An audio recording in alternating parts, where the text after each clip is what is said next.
Alright everyone, keep in mind that we're in a linguistic war right now that's literally over nothing more than terminology determining people's reality. We're as much in that kind of ideological war as we are a direct, struggle against some overarching sort of political ideas.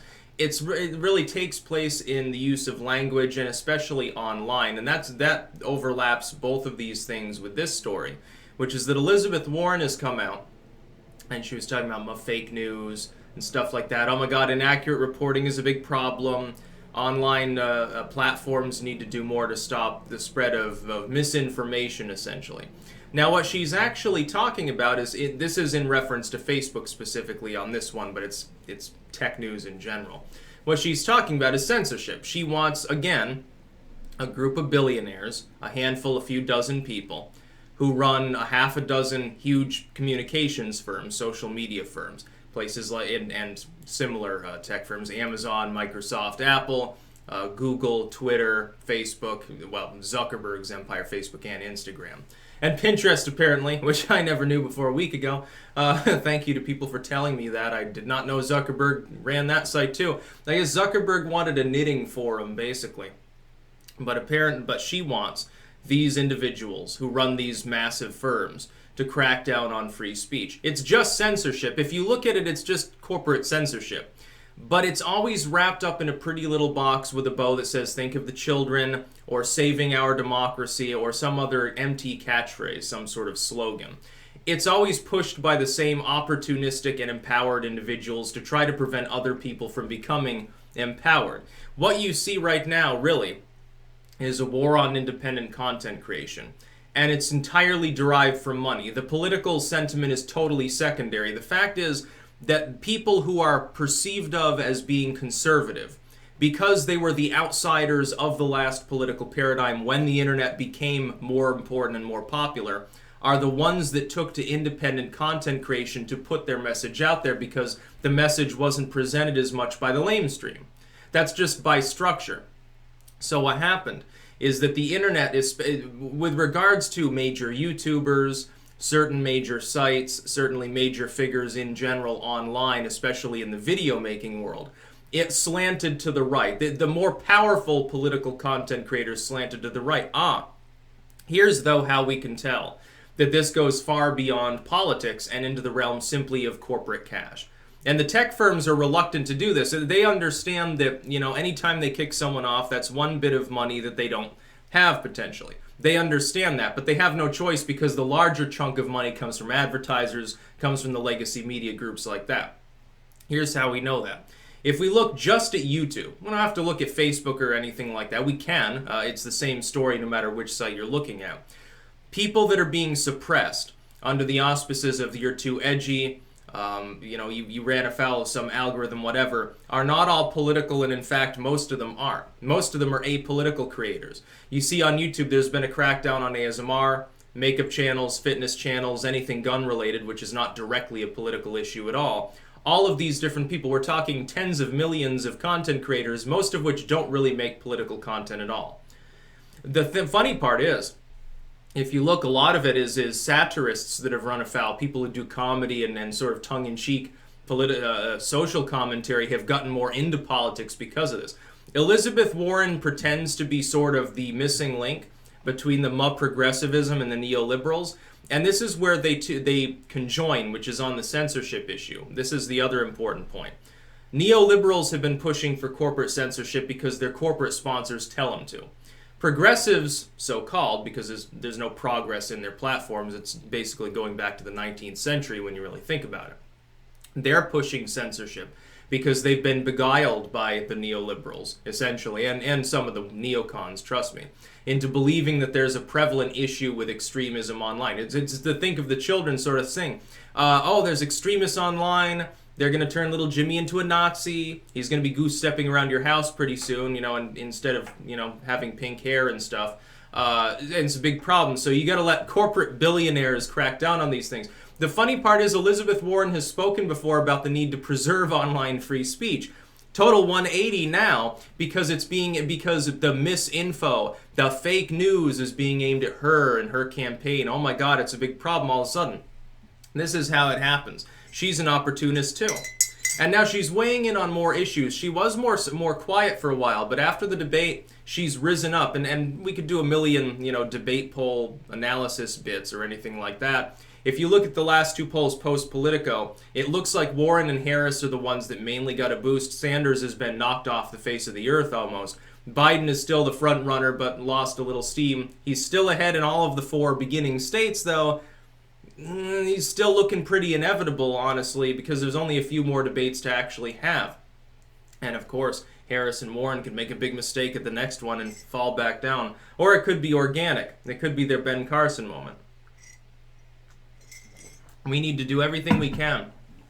I've been warning for literally years. The biggest issue that we need to push as content creators, as the audience of content creators, in some cases, people like myself, I'm both. I create content. I also patronize content by other people. We need to push for a free and open internet. Now, the liberals have already been primed to be on board with the basic concept. They believe in net neutrality. Well, the way forward is to say, look, if you don't think that this group of greedy billion-dollar companies can be trusted with throttling internet traffic and should handle everything fairly, why not these communications firms that operate more on the front end than on the back end? What's the fucking difference? The end result is the same regardless of where the throttling is. The thing that I never see almost never do I see other content creators pointing this out to anyone or encouraging anyone to use this argument when they're in a debate about tech rights, about censorship versus free speech. Make the point that if these groups are platforming government goods and services, if they, USGS, NOAA, anything, NASA does live streams on YouTube all the time. NASA is taxpayer funded. So if you get banned off YouTube, you're no longer able to interact with that content. Your constitutional rights as a U.S. citizen fundamentally have been violated. It is not entirely a private entity. The idea of it being a private company, okay, well then why do you support net neutrality? The ISPs are private companies. Oh wait, they've been rendered in part public utilities by the function of the idea of net neutrality and other auspices as well, especially in cases where there's a monopoly involved, which sometimes there is. You've got to understand you have a duopoly with regards to apps on phones. Microsoft is kind of there. They've got like, 3 or 4% of the market share. 90% of the market share is one of 2 companies. In fact, I think it's more than 90%. It's either Google or it's Apple.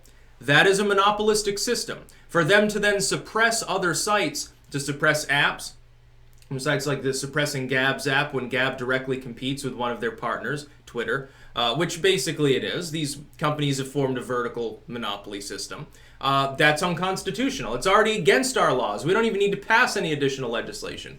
When I see people like that Hawley there pushing his anti-censorship bill, so-called, it doesn't address the underlying question, which is that it doesn't address the money side of it, just the political side perceived by Hawley and the other Republicans. It won't do anything. It just subjugates things further to the FCC, and then it won't work. It simply won't work. You need an internet bill of rights. You also need, preferably, a lot of activism among private individuals. Why is it that it seems that so few content creators talk enough about this issue? You don't see a lot of videos on tech censorship, except when there's an instance. The only time it's spoken of by most content creators on YouTube or anywhere else under the sun, the only time that tech censorship becomes a big issue is when some major creator has already been abused. It's a very reactive sort of situation. It needs to be more proactive. We need to start organizing now. If that means a petition, if that means getting together in an internet-only sort of rally or something, like a mega live stream, something to raise awareness. If that means petitioning to try to get, content creators before Congress so that we can explain the situation in the minutia that it needs to be explained in, then so be it. Something we need to, it's our responsibility. We're the ones being fucked in the ass by tech censorship anyway. Primarily, we're the ones that are being wrongfully targeted, defamed by groups in the legacy media on a consistent basis. Us and also the alt-tech platforms. Why are they not trying to get before Congress as well? And then you've got some black pillars saying, well, it wouldn't do any good. Woe is us. The socialists have won, basically. It's like, what are you fucking talking about and what are you smoking? Please study a book on political history. And I don't mean ancient history. I mean like the last 20, 30 years. Study a book on that. Usually when censorship is enacted, it's fought against, it's won against. Usually it loses for the most part. Where the FCC or some other moron group gets involved, it crushes the medium, a new medium springs up to replace it. That's why the internet exists. The internet is primarily popular because TV's already been hyper-regulated and monopolized. Radio was hyper-regulated and monopolized. You know, there's no reason to use them. That's why satellite radio exists with a dozen different companies serving that, because they wanted to get away from terrestrial radio because the FCC and Clear Channel ruined it. That's basically the idea. The internet is being monopolized now, and it's being, censored, and then other countries especially are attempting to regulate it all the time. We need to push back against that. The U.S. should run the internet. The internet should be basically under the hegemony of the United States, and it should be entirely subjugated to the Constitution of the United States. Be a better world. It's very funny to see the U.S. political system abandoning the idea of U.S. first with regards to the most important platform of technology that's been made in human history. It's very interesting how that happened. It starts with Obama getting rid of ICANN and allowing the world at large to possess the keys to the internet, so-called. But tech censorship is a terrible thing, and it's always censorship. It's corporate fascism, really. It's funny that the Bash the Fash people also want to deplatform everyone. Meanwhile, they're siding with idiots like Elizabethwarren. And Elizabethwarren is not even far left. She's pretending. She's taken up most of her so-called left-wing views in the last 5 years as a run-up to running for the presidency anyway. She's just a standard corporate neoliberal. She's a corporate candidate with billionaire backers and millions of dollars in her war chest, and she lies constantly, and objectively so. We can even establish that she's been a liar for most of her adult life. And yet she's got all this support among liberals who think Orange Man bad, therefore it doesn't matter, how shitty our candidate is. Thankfully, I think the Democrats are likely to blunder into this election and fucking lose completely, which I think is a good thing. Trump so far has come out several times against corporate censorship, corporate fascism, really. He's the one with the libertarian idea on that. It's funny because I think the Libertarian Party's idea is, well, they're private companies. Well, not really. No, they're not. They're platforming government services. You can get USGS alerts on Twitter. You can watch NASA feeds on YouTube. Those are government services. U.S. citizens have equal protection under the law. They should have equal access to these services to both interact with and observe them. So yeah, it's a constitutional issue at this point. A federal judge needs to get involved on this, because a federal judge already ruled that Trump's Twitter is a public platform, essentially. Well, there you go. Well, you've got an official public platform on Twitter. It's no longer strictly a private company. Not unless they want to ban politicians and world leaders from using Twitter. Then guess what? They'll use Gab or something like that. That'd be funny. Trump should probably do that anyway. He should get a Gab account, because apparently anywhere he has a web presence becomes a de facto public utility by doing so. So he should get accounts on all of the internet and have staffers collating everything out on as many alt tech platforms as possible. That'd be funny. He should get a BitChute channel too. That's about all. Peace out.